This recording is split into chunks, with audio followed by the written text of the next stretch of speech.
Bismillahirrahmanirrahim. Dear audience, Assalamu alaikum. We are studying hydrocarbons, chapter 11 of class 9 chemistry. Today's topic is preparation of alkanes.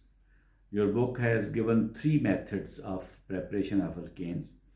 We'll be studying only first method, which is breaking of higher hydrocarbons or cracking of higher hydrocarbons. Before I start explaining the cracking of higher hydrocarbons, there are some terms which need to be explained. Otherwise, I think it will become difficult for you to understand this topic, because this is a bit complicated topic to understand. So the first term which I would like to explain is distillation. अब distillation बड़ी दफ़ा आपने लफ्ज़ सुना है और इसको पढ़ा भी है, पिछली क्लासों में भी पढ़ा होगा, हो सकता है इस क्लास में भी पढ़ा हो। डिस्टिलेशन का मतलब होता है purification of liquid bye successive evaporation and condensation. जब आप किसी लिक्विड को प्योरीफाई करते हैं, बार बार उसको इवेपोरेट करके फिर कंडेंस करके उसके आबी बुखारात बना के गर्म करके फिर उसको कूल करके कंडेंस करके, तो उस प्रोसेस को आप डिस्टिलेशन कहते हैं। आप किसी लिक्विड को प्योरीफाई करते हैं। मसलन एक सिंपल डिस्टिलेशन ये हो सकती है कि आपके पास एक सॉल्यूशन है साल्ट का, साल्ट मिक्स किया हुआ है आपने वाटर में, आपने हीट किया वाटर को, तो वाटर का बॉइलिंग पॉइंट जो है वो 100 डिग्री सेंटीग्रेड है। 100 डिग्री सेंटीग्रेड पे वाटर बॉयल कर जाएगा और वो इवेपोरेट करके उड़ जाएगा, उसके मॉलिक्यूल्स उड़ जाएंगे, इवेपोरेट कर जाएंगे। और ऊपर अगर आपने कोई कोल्ड लिड पकड़ा हुआ है तो वो उसके साथ टच करेंगे तो वो फिर दोबारा ड्रॉपलेट्स ऑफ वाटर बन जाएंगे और दोबारा पानी बन जाएगा। तो ये आपने सॉल्यूशन से प्योरीफाई कर लिया वाटर को, इसको कहते हैं डिस्टिलेशन। मगर कैसे हुआ कि ये टेम्परेचर में डिफरेंस था, बॉइलिंग पॉइंट में डिफरेंस है। वाटर का बॉइलिंग पॉइंट 100 है और जो साल्ट है सोडियम क्लोराइड उसका बॉइलिंग पॉइंट बहुत ज़्यादा है। वो 100 डिग्री पे बॉयल नहीं करेगा, उसके वेपर्स नहीं बनेंगे, इसलिए वो उधर ही उसी पॉट के अंदर जिसको आपने हीट किया उसमें पड़ा रहा और वाटर जो था वो इवेपोरेट कर गया। और ऊपर आपने कोई ठंडा लिड कोई ऊपर ढकना रख दिया, ऐसे पकड़ के रखा और उसके साथ जब वो वेपर्स लगे तो वो ड्रॉपलेट्स बन गया और उसको आपने पानी इकट्ठा कर लिया तो वो प्योरीफाई हो गया। तो इसको ये तो है सिंपल डिस्टिलेशन। और याद रखना इसमें सबसे अहम बात जो है, डिस्टिलेशन जो होती है वो it depends on the boiling points, it is based on the boiling points of the components of the mixture. उनका the difference in the boiling point, उनमें जो फर्क होता है बॉइलिंग पॉइंट में, उसकी वजह से आप डिस्टिलेशन करते हैं। मसलन मैं आपको एक और मिसाल देता हूं। आपने वाटर में मिक्स कर दिया है एथनॉल को, एथनॉल अल्कोहल को कहते हैं, ये वो अल्कोहल जो लोग पीते हैं जिसको आप वाइन कहते हैं, ये उसको मिक्स कर दिया आपने। अब ये बिल्कुल मिक्स हो गया है वाटर और एथनॉल। अब ये आपने इनको सेपरेट करना है, सेपरेट यानी डिस्टिलेशन करनी है, इनको सेपरेट करना है। अब सेपरेट कैसे करेंगे? डिस्टिलेशन करेंगे। डिस्टिलेशन का क्या मतलब है? आप उसको हीट करेंगे इस मिक्सचर को।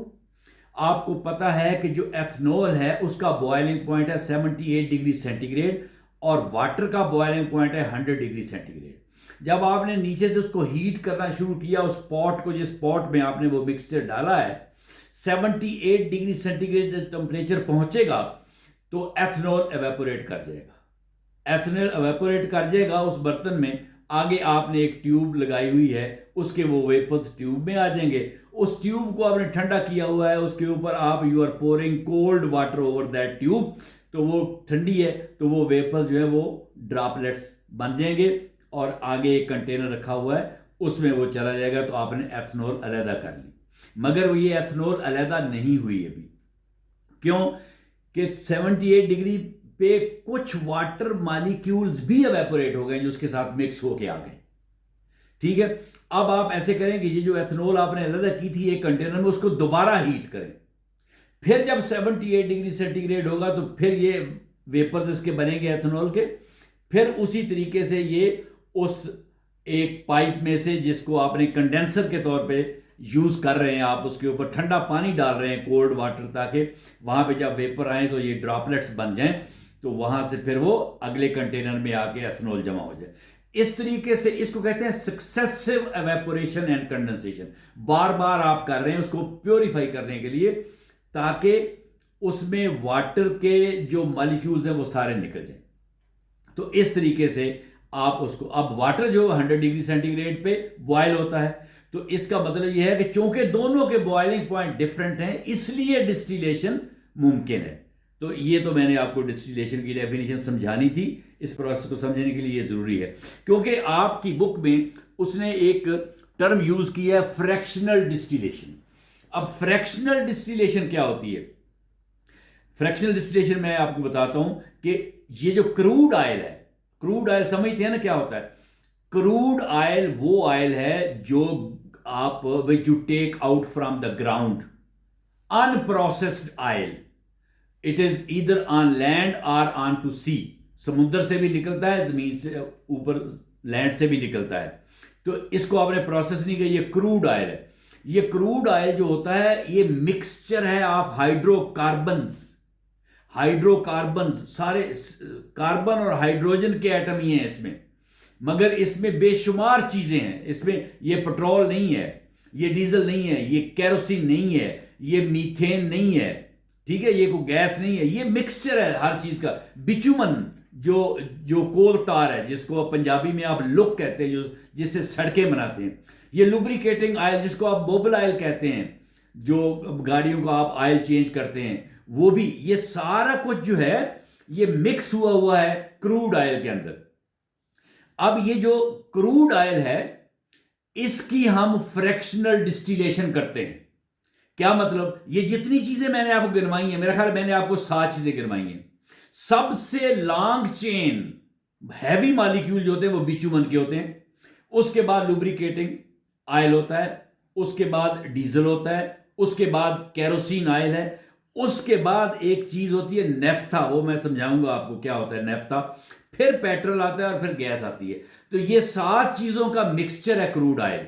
अब इन 7 चीजों को आपने अलग करना है, सेपरेट करना है, डिस्टिलेशन करनी है। यानी इनकी फ्रैक्शन 7 फ्रैक्शंस हैं, देयर आर 7 फ्रैक्शंस जिनको आप सेपरेट करेंगे, इसलिए इसको फ्रैक्शनल डिस्टिलेशन कहते हैं। आपकी बुक में जो टर्म यूज हुई है, ये कैसे करना है? ये जो क्रूड ऑयल है जिसमें ये 7 कंपोनेंट्स, 7 फ्रैक्शंस मैंने आपको गिनवाए हैं, ये क्रूड ऑयल को आप गर्म करते हैं, बहुत ज्यादा हीट देते हैं, इसको इसके वेपर्स बनाते हैं, वेपर्स बनाते हैं। ये है लिक्विड, क्रूड ऑयल जो है ये लिक्विड है, इसके वेपर्स बनाते हैं। उसके बाद आपने देखा होगा जहां से ये ऑयल निकलता है वहां पे बहुत ऊंचे ऊंचे लंबे लंबे कॉलम बनाए होते हैं।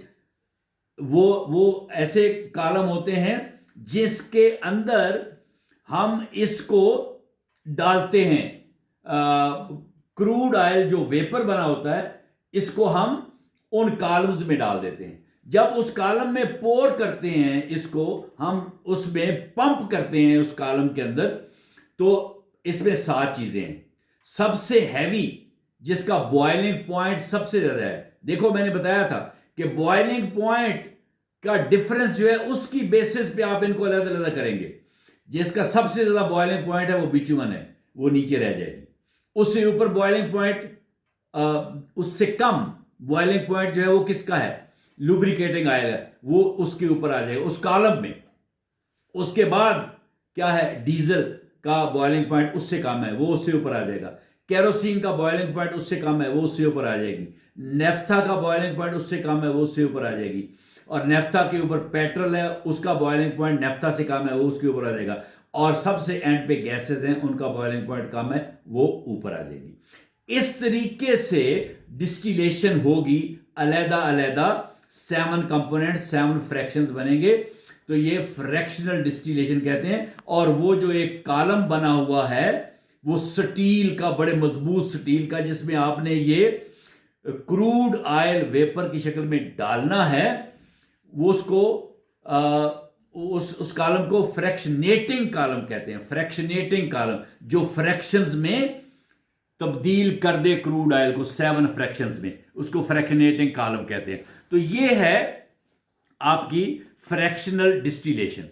फिर ये जो टर्म मैंने यूज किया है ना, नेफ्था, ये नेफ्था मैंने बताया एक चीज है। नेफ्था क्या है? नेफ्था हमें कहां से मिलता है? जब हम क्रूड ऑयल की डिस्टिलेशन करते हैं, और क्रूड ऑयल है क्या, आपको पता है कि लिक्विड हाइड्रोकार्बन्स का मिक्सचर है, ठीक है। और ये जो नेफ्था है ये भी मिक्सचर है लिक्विड हाइड्रोकार्बन्स का, ये कोई अकेली चीज नहीं है, डीजल पेट्रोल वगैरह नहीं है, ये मिक्सचर है। और ये जो मिक्सचर है ये बड़ा फ्लेमेबल है, फौरन आग पकड़ता है, वोलेटाइल है। ये आप रख देना बाहर तो इसके वेपर्स बन के खुद ब खुद हवा में उड़ने शुरू हो जाते हैं, ये वोलेटाइल है, इसको आग जल्दी लगती है, फ्लेमेबल भी है, ठीक है। तो ये मुख्तलिफ लिक्विड हाइड्रोकार्बन्स का मिक्सचर है, ये भी नेफ्था जो है।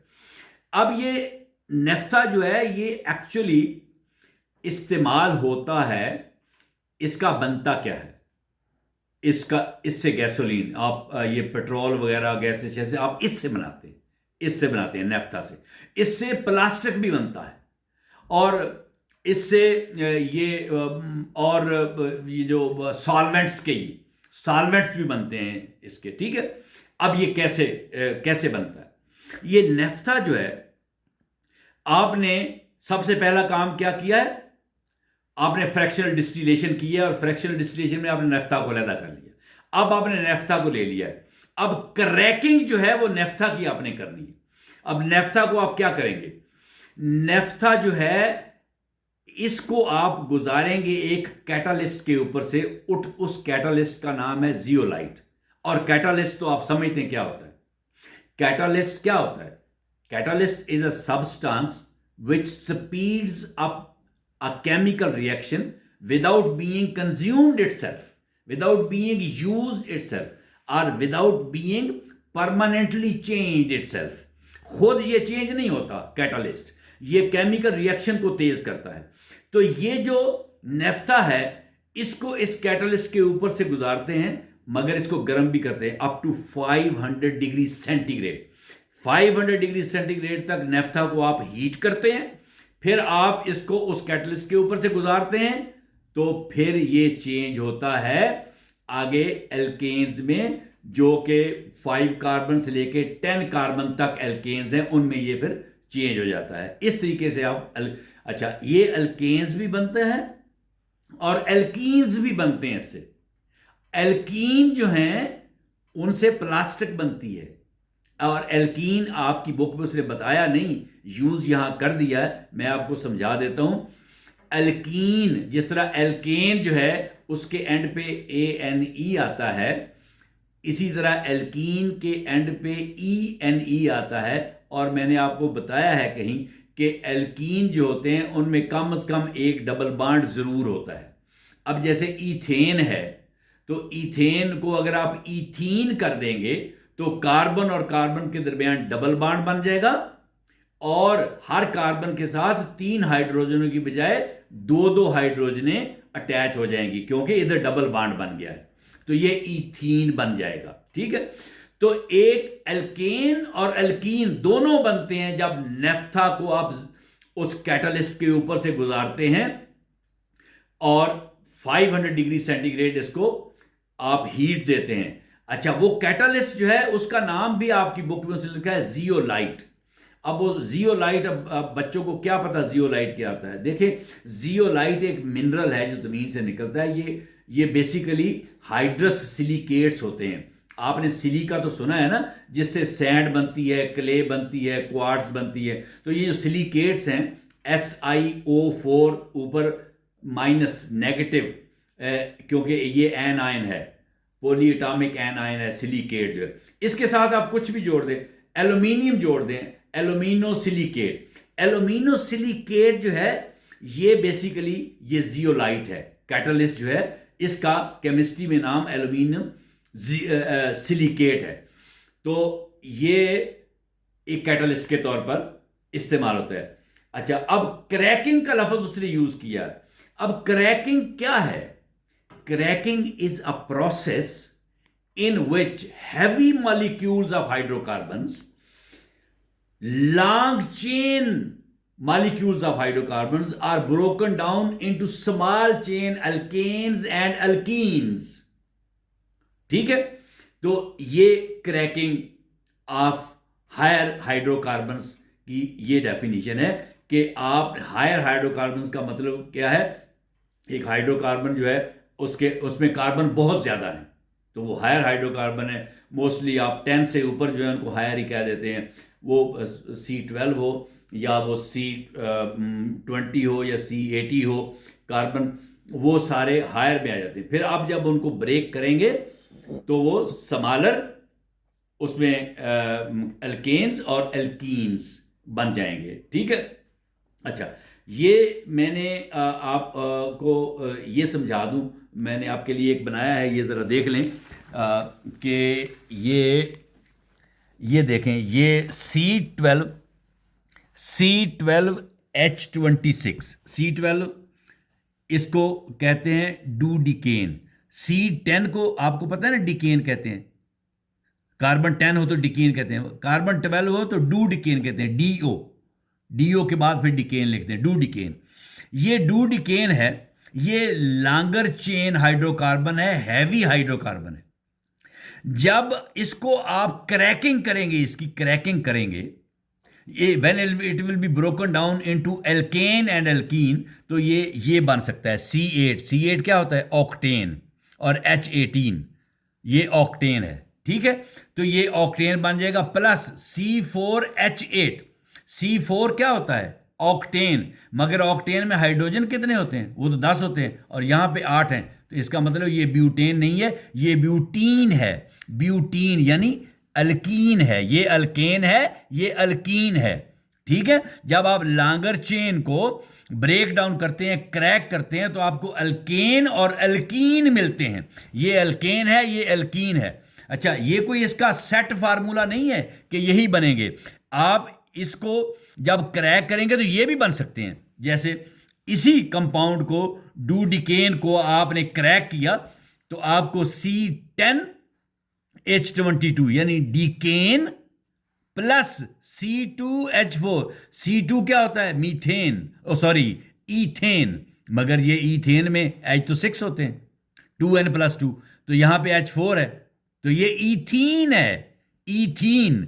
तो ये क्या है? डिकेन और ये ईथीन, यानी एक एल्केन बनेगा और एक एल्कीन बनेगी जब आप लॉन्गर चेन को ब्रेक करेंगे तो इसको कहते हैं cracking of heavier compounds into lighter smaller alkanes and alkenes. तो ये आपका आज का टॉपिक था कि आपने एल्केन्स कैसे बनाने हैं। उसमें पहला मेथड ये था कि आप क्रैकिंग करेंगे हैवियर हाइड्रोकार्बन्स की, और क्रैकिंग में मैंने आपको बता दिया है 2 स्टेप्स हैं। पहला स्टेप आपका डिस्टिलेशन है, जिसको फ्रैक्शनल डिस्टिलेशन कहते हैं, और दूसरा स्टेप आपका क्रैकिंग है। जब आप फ्रैक्शनल डिस्टिलेशन करके नेफ्था को अलहदा कर लेते हैं, फिर नेफ्था की आप क्रैकिंग करते हैं। और कैसे करते हैं? आप उसको एक कैटलिस्ट के ऊपर से गुजारते हैं, उस कैटलिस्ट का नाम है जियोलाइट। ठीक है, तो फिर और उसको हीट देते हैं। नेफ्था को कितनी हीट देते हैं? 500 डिग्री सेंटीग्रेड।